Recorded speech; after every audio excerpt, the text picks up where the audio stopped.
আল্লাহ তাআলার ইচ্ছা আমি আপনাদেরকে এতটুকু বলতে চাই, আমরা এই রমজান মাসে এবার বেঁচে আছি, সামনে মাসে সামনে বছরে আমরা নাও থাকতে পারি, হয় কিনা?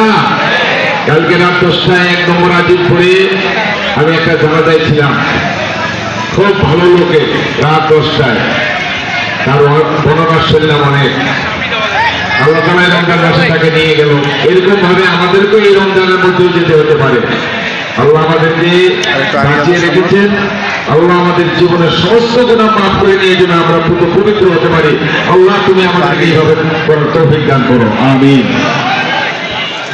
এই মাসটি হলো আল্লাহ তাআলা এই জন্য দিয়েছেন লাআল্লাকুম তাত্তাকুন। এই মাস শুধু আমাদের জন্য নয়, আল্লাহ তাআলা স্পষ্ট কোরআনে বলেছেন কামা কুতিবা আলাল্লাযীনা মিন ক্বাবলিকুম, যে তোমাদের ইতিপূর্বে এই রমজান মাস যত উম্মত এসেছে সমস্ত উম্মতকে রোজা ফরজ করা হয়েছিল। তার মানে আমাদের শেষ নবীর উম্মত বলতে পারবে না যে শুধু আমাদের উপরে এই রোজা ফরজ করে আমাদেরকে এরকম একটা কষ্টকর এটা ইবাদত আমাদেরকে দিয়েছে। না, এটা প্রত্যেক জাতিতে ছিল, উম্মতের ছিল। কি জন্য ছিল? লাআল্লাকুম তাত্তাকুন, তাত্তাকুন, যাতে করে তোমরা তাকওয়া অর্জন করতে পারো। এটাই মারাত্মক জিনিস। তাকওয়াটা কি আমি অনেক জায়গায় বলি, এটা কিন্তু তেলের মতন নয়, মাখাও যায়, খাওয়াও যায়, বলের মতন নয়, খেলা যায়, দেখাও যায় লাল নীল সবুজ, আছে কোনো আকার? তাকওয়া কি? তাকওয়া কি? অথচ এই রমজান মাস তাকওয়া সৃষ্টির জন্য আল্লাহ তাআলা আমাদেরকে উপহার দিলেন। আমি আপনাদেরকে বলতে চাই, সহজ বুদ্ধি, আপনি যখন একটা কাটা সংকীর্ণ রাস্তা পার হবেন, দুদিকে এলিনের কাটা, রাস্তা পিছিয়ে গন্তব্যস্থান আমার ওই পারে যেতেই হবে, ওই পাশে আমাকে যেতেই হবে, আমার স্থান বাড়ি।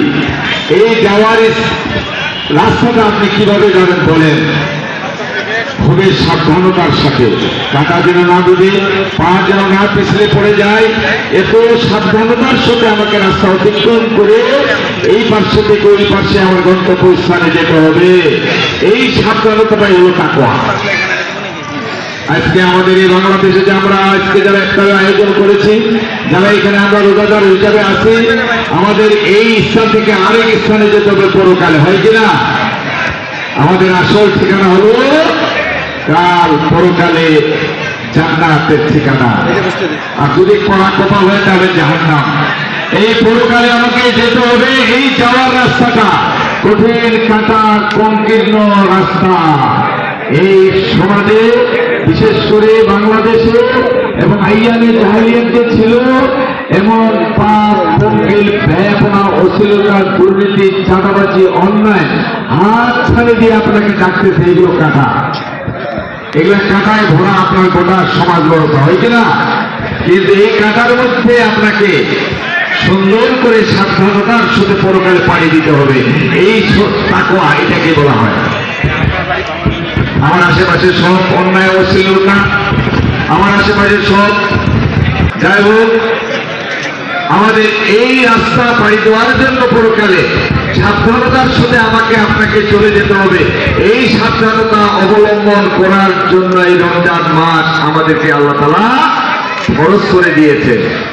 এখানে কিন্তু নিশ্চয়ই তারা কি হবে? তাকওয়া অর্জন করে বলা হয় লাআল্লাকুম তাত্তাকুন। যেমন নামাজের বেলা বলা হয়েছে ইন্নাস সালাতা তানহা আনিল ফাহশাই ওয়াল মুনকার। নামাজও কিন্তু আসলে পাপ, পঙ্কিল, অন্যায় থেকে বিরত রাখে। কিন্তু নামাজও পড়ি, জুতাও চুরি হয়।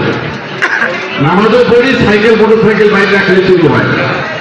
নামাজের পড়ি, অন্যায় করি, বেহায়াপনা করি, চোর দোষ, অন্যায়, দুর্নীতি, এটাও করি, তাহলে নামাজের সাথে ওই কাজের কোনোদিন সম্পর্ক আল্লাহ তাআলা স্পষ্ট বলেছেন।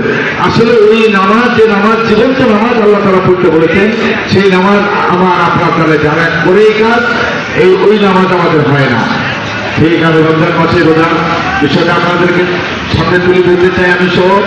এই মাসের আর একটা মূল্যবান বক্তব্য হয়েছে যে এই মাসে কোরআন নাজিল হয়েছে। শাহরুর রমজান আল্লাযী উনজিলা ফীহিল কোরআন হুদাল লিন-নাস ওয়া বায়্যিনাতাম মিনাল হুদা ওয়াল ফুরকান। আমরা এগুলো বারবার শুনেছি।